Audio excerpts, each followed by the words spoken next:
So I'm gonna quickly show you guys how I make dark chocolate and pumpkin seed bark whenever I'm having my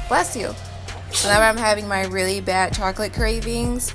This is my go-to. Right. And now that that's all melted down, I'm gonna add the chocolate. These are dark chocolate chips, cacao chips, so they have very, very low sugar. I love dark chocolate.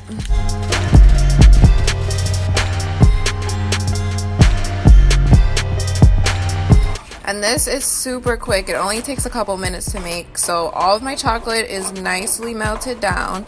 I have the heat on very, very low. I think it's on like 2. And so this is all melted. I'm just stirring just to make sure. There's no small chunks that I'm not seeing. And keep stirring. Do not stop stirring. So that the chocolate doesn't, stick or clump or burn or anything. But like I said, I have it on very low heat. Then you add your pumpkin seeds. These are just plain pumpkin seeds. They're not roasted, they're not salted, nothing. And just add however many you want. I like to have a lot in there so that I don't feel so guilty about eating chocolate.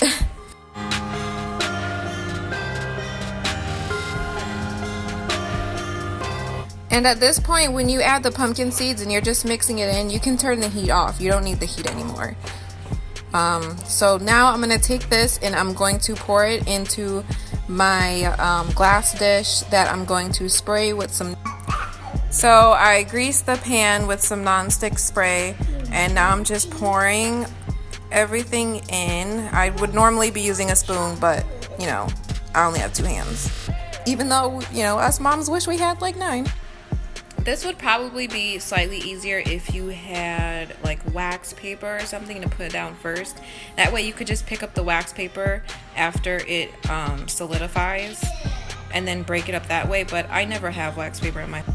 Okay, so I've spread the chocolate in the pumpkin seeds out evenly in the pan. This is going to be a little bit thick. The layer is thicker than I usually do. I think I just used more chocolate than I normally do, but that's fine. And since this is glass, I can't put this in the freezer or the refrigerator right away, with this warm chocolate, because I don't want the glass to break. So I'm just going to let this cool for a little while, and then once it's room temperature, I'm going to stick it in the freezer.